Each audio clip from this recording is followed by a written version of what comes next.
Heidi again, and you won't believe where I am.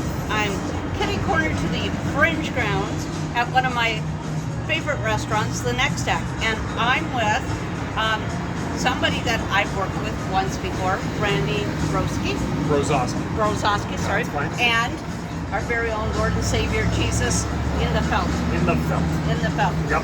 I'm going to ask you first, Jesus, because you're the important one. Okay, why did you choose to come to Edmonton? It's an artful city. It's quite a dynamic.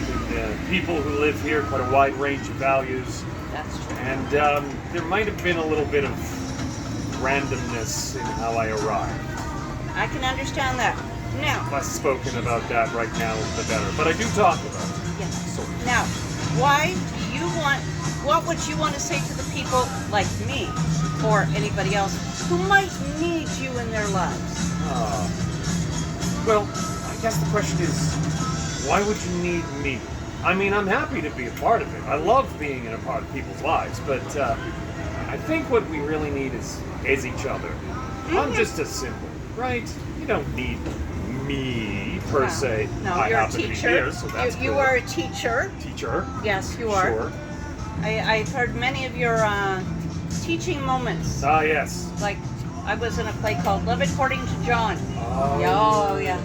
You know, so that was fun on the Jew. Now, you're going to help me with this, right, Jesus? Yeah, of course. Okay. Now, I'm helpful. Yes, you're very helpful. Let's interview my friend. Hi, I'm here with also a local singer, award-nominated actor, and a fantastic husband to Marlis. First of all, happy belated anniversary, Randy. Thank you. 15 wonderful years with your beautiful, youthful bride. Yes. What did you do? Rob the cradle? Something like that, I suppose. Yes. I think she just won the lottery of better genetics, personally. She's just I'm not arguing with you on that. young. Yes, yeah, she looks very beautiful. She does. Yes. Now, let's go back a couple years. We were part of the same show, Yes, we were. Sweeney Todd with Sweeney Elope Todd. Elope Theater. Yeah. I was part of the set crew that helped build and paint the set, and you had the lead role of Sweeney Todd himself. Was the demon barber. Yes. The demon barber. Yeah. I'm still picturing Johnny Depp, sorry. That's okay. That's Did all right. you enjoy that role? Oh, how could you not? It's an excellent role. It's a lot of fun. Yeah. But it's Sondheim, so it's a lot of work. I know. And it's cruel. I remember people were sharing Sondheim memes in the middle of the show, Yeah. and one of them was like him telling them how these parts work, and telling a cast how these parts work, and the cast saying, "So in these lines, when do you breathe?" And him just laughing at them. Yeah. And that was legit, because there was no time to breathe. No. But you found it challenging though, didn't you? Oh yeah.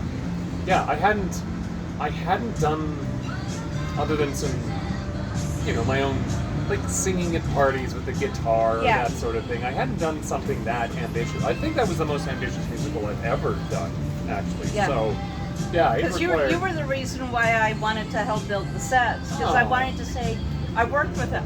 Oh, thank you. So please. Another one is a good mutual friend of ours, played the devil himself in Necessary Evil. Oh, yes. Please tell me how you enjoyed being in the movie, and the Necessary Evil. Sorry, Jesus. It's fun. That's fine. The philosophy is legit. But did you enjoy it? Oh, of course I did. It was a lot, because I was writing and acting and producing and I wore a whole bunch of hats, as you often do when you're doing theater or film in a smaller community, or as you're emerging or whatnot. Yes. Like Spielberg still has not returned my calls yet. So. Well, he's got no taste. No. He doesn't. But it was great. It was a lot of work, but it was really rewarding to put it together, and there was a really great crew that was part of it. Like, every crew is a little different. Every cast is a little different. Whether it's theater or film or whatever, it's a little different. But the people we were able to pull together for Necessary Evil were just. It was just one of those moments when you put all the right ingredients in the cauldron and stir it up, and the spell ignites. Yes, and like just for me, I couldn't picture anybody else but Mark Muir with the horns. Yeah, when I wrote the show, I was writing me for me, of course. Yes.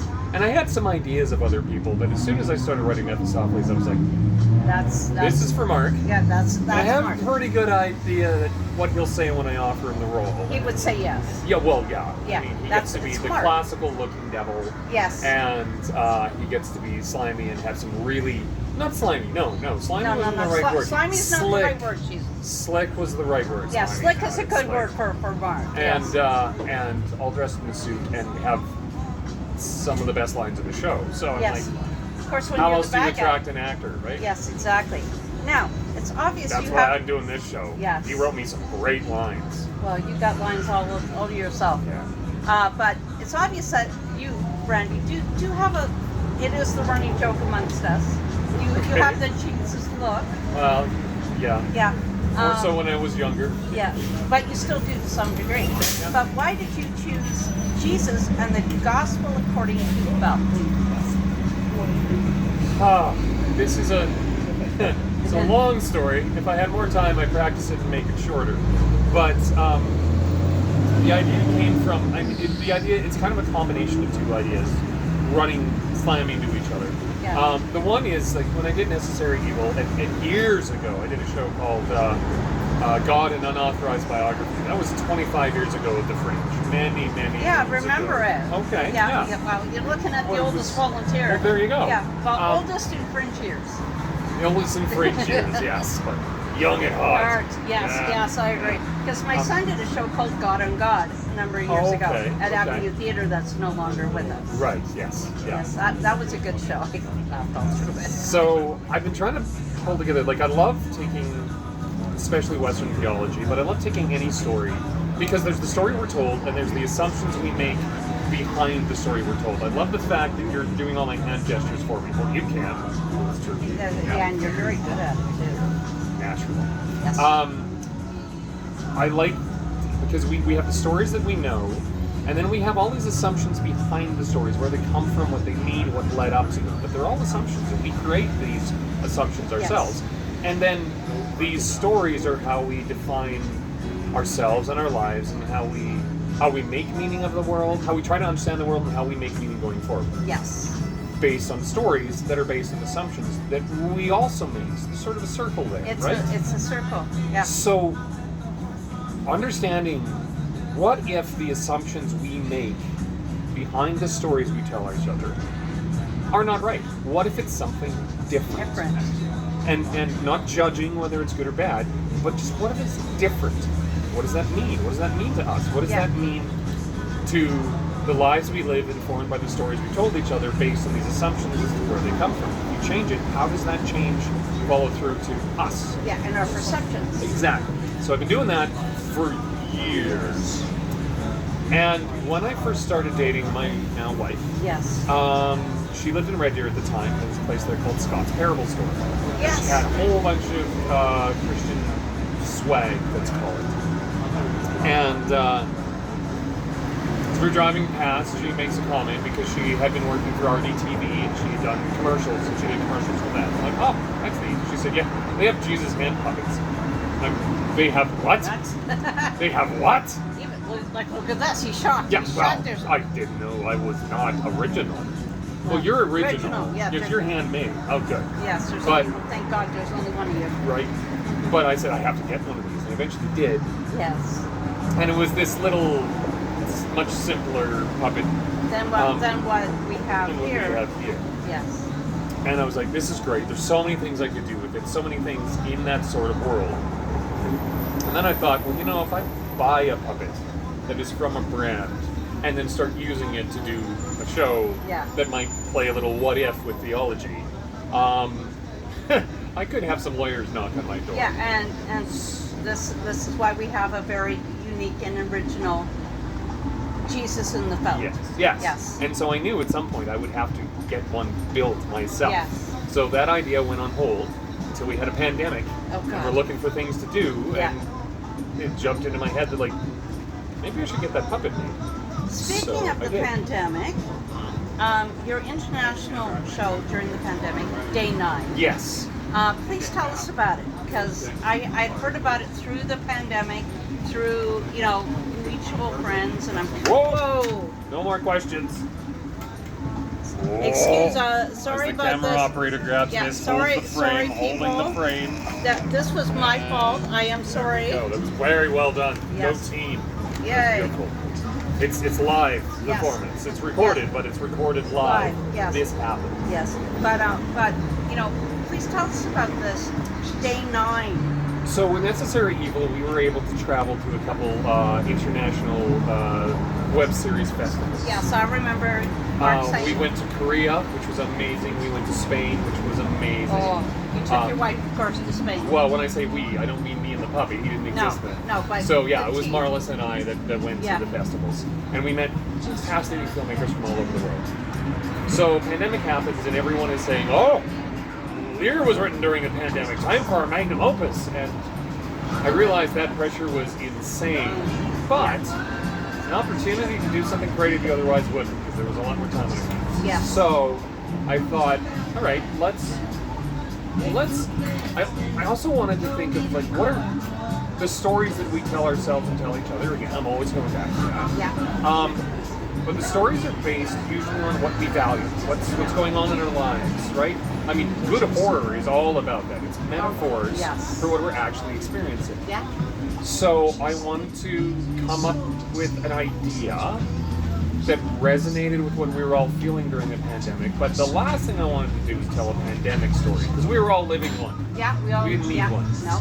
So I came up with a premise and threw the invite out amongst the friends that we had made doing these Yeah. web series, doing the festivals.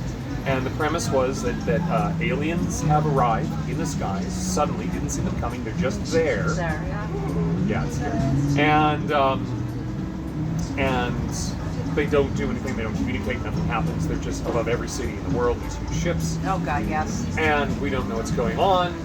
They won't respond. And then on day 3, North Korea says, we'll take care of them, and launches nukes.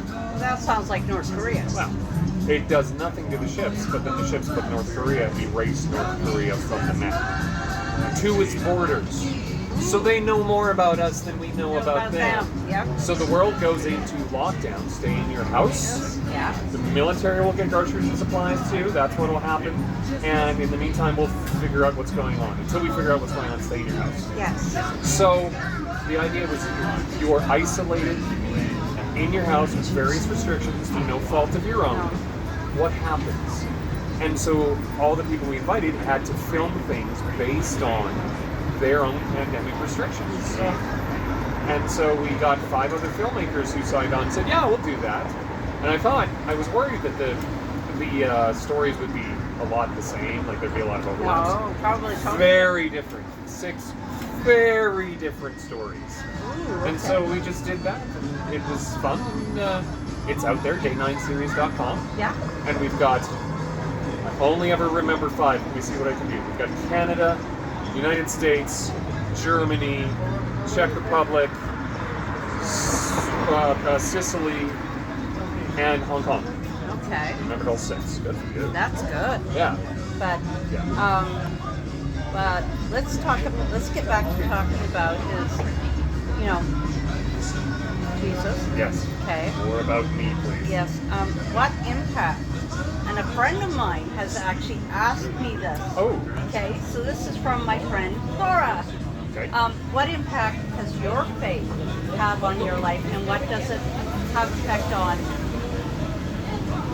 Jesus in the boat?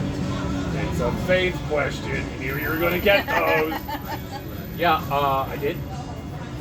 Strangely, I am pretty best described as a scientific agnostic, Okay. right? Which says, the evidence that there isn't a God is overwhelming. The evidence that there is, not so much. But should that change, I'd be all over that. Yes. So I'm not quite full-on atheist, but I'm not You're not- a faithful person, not a believer. I went to, Mike, can you turn this for a second? Thank you. Yeah. I went to Roman Catholic school from grades 1 to grade 9. Not because my parents were like, we're Roman Catholics. They were actually Protestants, which I didn't find out till I was in my 20s. But they wanted to have you. Wanted you to have a foundation. No, they wanted a better teacher to student ratio. So they put me in an interesting position. They said, you're going to get religion classes. If these speak to you, great. They don't. If they don't, fine. So make your own decisions. Yeah. And so I was kind of in school. I was sitting with the rest of the class and the rest of my schoolmates, but I had a little bit of separation. It gave me just a little bit of objectivity. And so I learned a lot about Roman Catholicism. Yes. And I mean, I used to pray. I used to, do most of the things, but not all the things. I was baptized. No. I didn't go to church on Sundays. I never took communion. But like for me, it's you don't have to sit there and do this. It's a conversation. Like my grandmother passed away in 1999. I have a conversation with her. Right. So it's like the people that actually believe in Jesus, they can, instead of doing, do this, have a conversation. Yeah. I never like commanding something to do something. It's a request. Mm-hmm. Yeah. But I've got a good friend who been religious all her life, but she had a really unique perspective of religion because there isn't any approach to any religion on the planet that all makes sense and it all works. There's inconsistencies in every theology on the planet that just don't work. I mean, the problem of evil, which I could go into later, which is fascinating, which is sort of the root of necessary evil and the root of the show and all that sort of thing. But what was interesting about her is that the things that worked, she would take and say, okay, that works, and the things that wouldn't, she'd find her own way to figure it out. Yeah. So she absorbed half her faith and earned the other half on her own, and I had tremendous respect for that. Like, I think it's more of a spirituality type of thing. Spirituality, connection with the numinous, whatever that is. Yes. Like my grandmother was my first set of in-laws, Roman Catholic. Yep. I made a promise when she was passing away. Yes, I'd raise the kids Catholic, and that they can make their own decision. Right. But my grandmother, I think you'd call it a white witch, very spiritual, very earth-based. Okay, yep. So that's why I'm always wearing the good pentagram. Nothing evil. That's fun. Because the bad one is the other way around. the other way around. And even here, well, symbols are what you put into them. yes, it's all up here. But let's talk. Okay, but where did you come up with the idea for Jesus in the Belt, and what was the inspiration behind it? I mean, like I said, it was a combination of ideas colliding. The pandemic giving me the opportunity to build him, or Trevor the opportunity to build him. The idea of a Jesus puppet just struck me instantly. The conversation, the what if conversation I've been having all along with theology and how it works, and what it means if the premises are different. And to be perfectly honest, the whole question, the question of or the problem of evil. Yes. If God is omnipotent, omniscient, and good, then the world shouldn't be as it is. Yeah, I'm just trying to. Okay, we know we bought. There they are. Oh, there we go. Yeah. So, what could possibly make God omniscient, omnipotent, and good want to make sure there's evil in the world? Like let's actually break that down. Yeah, it's kind of. And I've kind of come up with a couple possible ideas, and that being is what's behind that's why necessary evil is called necessary evil. Yeah. So this is just another way of expressing that. I'll probably be trying to explore this idea for years to come. Yes. Because it's complex, and it's less about here's how I can rationalize that there is a God in the universe and I can suddenly become faithful, and more about what does it mean to be good and to find guidance spiritually or personally from outside sources and inside sources. Well, I'm sure even Jesus would agree. If you keep doing the do's, you don't have time to do the don'ts. Yeah, that's a good point. Yeah, but since we're at the tail end of our interview, please tell everyone where they can find you and Jesus. Where can they find you? Well, first of all, sweetpuppetofchrist.com. You can get all the details there. We'll be at the Roxy, which is venue 29, I think. The Lorne 29. Cardinal, we're in the basement. So it's venue 29. We got 9 shows, various times, so you'll have to go to the website. I don't have them memorized. No, I have them in the book. Fringe spelled. It's in the book. What page are we on? I'd love to be able to tell It's people in the that. Fringe book for Fringe 42. And I actually, your show there we are. is on page, I gotta put my glasses on. Page. It's a big one. 119. 119. Yeah. And Look for me. I'd be sitting there like this. yeah, 119. Sort of. And tickets for the show and all shows at the Fringe can be bought at the main box office, which is across the street, or at fringetheater.ca. And I'm proud to say I bought the first 2 tickets to opening night. Hey. So we'll be there to So see, thrilled. you know. Thank you. So it was kind of, Hey. you know. Very happy about that. And so thank you for coming. Thank you for having me. Yes, and thank everyone for coming and meeting my friend Randy, one of my many theater friends, Randy, and Jesus in the Felt. Thank you. Cheers. Peace. Peace. Yeah. Okay, we're done.